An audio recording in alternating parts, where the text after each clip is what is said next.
One പീസിലെ എവരുടെയും favourite ക്യാരക്ടറാണ് Dracula മീഹോക്ക് അഥവാ ഹോക്കായി. Currently പുള്ളിക്കാരൻ വൺ പീസിലെ സ്ട്രോങ്ങസ്റ്റ് സോർട്സ്മാൻ എന്ന പേരിലാണ് അറിയപ്പെടുന്നത്.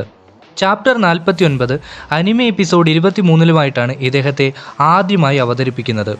ഏകദേശം 42 വയസ്സോളം പ്രായമുള്ള ഈ മനുഷ്യൻ്റെ ബർത്ത്ഡേ വരുന്നത് മാർച്ച് 9 ഇദ്ദേഹത്തിൻ്റെ റിയൽ ലൈഫ് നാഷണാലിറ്റിയായി മെൻഷൻ ചെയ്തിരിക്കുന്നത് സ്പാനിഷാണ്. ഈസ്റ്റ് ബ്ലൂവിനടുത്തുള്ള കുരൈഗാന ഐലൻഡ് അഥവാ ഗ്ലൂം ഐലൻഡ് എന്നതാണ് ഇദ്ദേഹത്തിൻ്റെ ജന്മസ്ഥലമായി പറയപ്പെടുന്നത്. എന്നാൽ ഇതുവരെയും അത് കൺഫേം അല്ല, പകരം ജസ്റ്റ് തിയറി മാത്രം. എന്നാൽ ഈ ഒരു ഐലൻഡിലാണ് അദ്ദേഹം താമസിച്ചിരുന്നത്. എക്സ് വാർലോഡായി മാറിയിരിക്കുന്ന ഇദ്ദേഹം ഇപ്പോൾ കരൈബാരി ഐലൻഡിലേക്ക് മാറിയിട്ടുണ്ട്.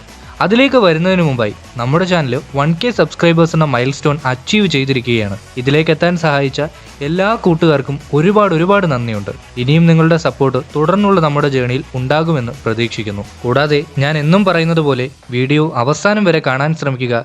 ഇഷ്ടപ്പെട്ടാൽ ലൈക്ക്, ഷെയർ ആൻഡ് സബ്സ്ക്രൈബ്. ഏവർക്കും കോമിക് വണ്ടേഴ്സിൻ്റെ മറ്റൊരു വൺ പീസ് എപ്പിസോഡിലേക്ക് സ്വാഗതം.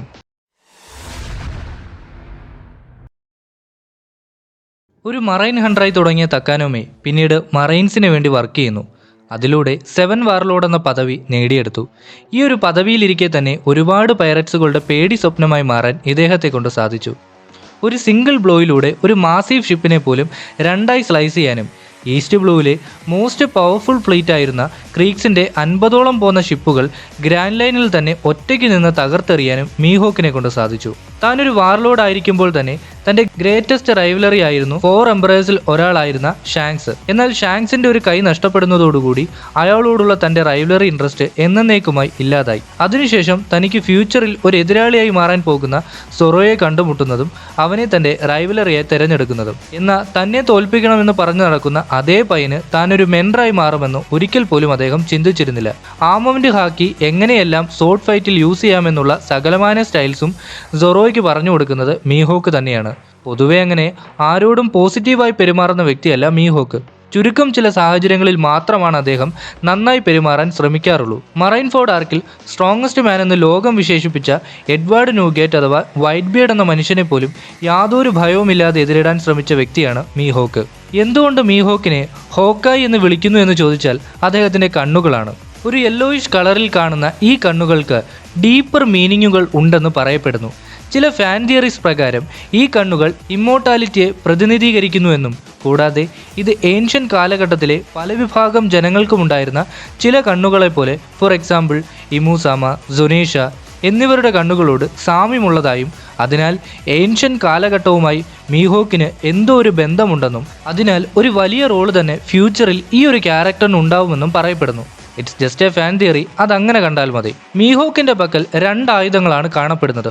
ഒന്ന് 12 സുപ്രീം ഗ്രേഡിൽ ഒന്നായ യൊറു എന്ന ബ്ലാക്ക് ബ്ലേഡും അതേപോലെ കൊഗാറ്റന എന്ന് വിളിക്കപ്പെടുന്ന ചെറിയൊരു ക്രോസ് ഷേപ്പ്ഡ് ഡാഗറും. സീരീസ് കോമ്പാക്റ്റുകളിൽ യൊറു ആണ് അദ്ദേഹം ഉപയോഗിക്കുന്നത്. ലൈറ്റർ ടാസ്കുകളോ ഒപ്പോണൻറ്റിനെ ടെസ്റ്റ് ചെയ്യാനോ അതുമല്ലെങ്കിൽ വീക്കർ ഒപ്പോണൻസുകളെ നേരിടുന്ന സാഹചര്യങ്ങളിൽ മാത്രമാണ് ഈ ഡാഗർ അദ്ദേഹം ഉപയോഗിക്കുന്നത്. ഈ ഒരു ഡാഗറാണ് സൊറോയെ ടെസ്റ്റ് ചെയ്യാൻ അദ്ദേഹം ആദ്യമായിട്ട് ഉപയോഗിക്കുന്നത്. യൊറു എന്നത് ഒരു ബ്ലാക്ക് ബ്ലേഡാണ്.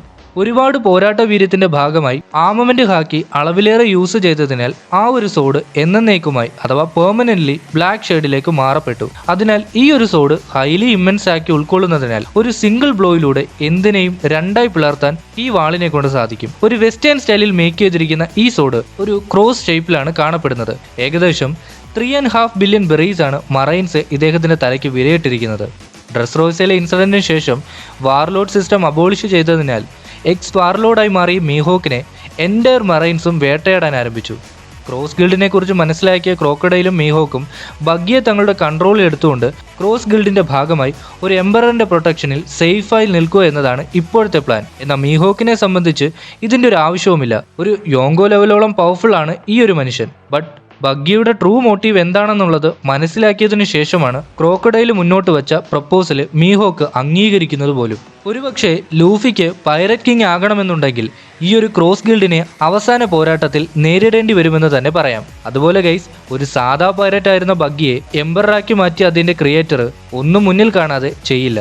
അതുകൊണ്ട് നമുക്ക് കണ്ടു തന്നെ അറിയാം Cross Guild versus Straw Hat ഉണ്ടാകുമെന്നുള്ളത്. എനിവേ, മീഹോക്കിന്റെ പവേഴ്സ് ആൻഡ് എബിലിറ്റീസിനെ പറ്റി നോക്കിയാൽ യാതൊരു ഡെവിൾ ഫ്രൂട്ടിന്റെ ശക്തിയില്ലാത്ത ഈ മനുഷ്യൻ ഹാക്കി പവേഴ്സ് ആർജിച്ചെടുത്ത വ്യക്തിയാണ്. അഡ്വാൻസ്ഡ് ഒബ്സർവേഷൻ ഹാക്കിയും അഡ്വാൻസ്ഡ് ലെവൽ ആർമമെന്റ് ഹാക്കിയിലും നൈപുണ്യനാണ് ഇദ്ദേഹം. കോൺഗ്രസ് ഹാക്കി അദ്ദേഹത്തിന് ഇല്ല എന്നാണ് പറയപ്പെടുന്നത്. എനിവേ, ഇത്രത്തോളം പവർഫുൾ ആയ ഈ ഒരു മനുഷ്യനെ സൊറോ എപ്രകാരമാണ് നേരിടുക എന്നത് കാണാൻ ഞാൻ വളരെയധികം എക്സൈറ്റഡ് ആണ്. നിങ്ങളിൽ എത്ര പേർ എക്സൈറ്റഡ് ആണെന്ന് ഒന്ന് കമൻറ്റ് ചെയ്യുക. വീഡിയോ ഇവിടെ വെച്ച് അവസാനിപ്പിക്കുകയാണ്. വീഡിയോ ഇഷ്ടപ്പെട്ടാൽ ലൈക്ക്, ഷെയർ ആൻഡ് സബ്സ്ക്രൈബ്.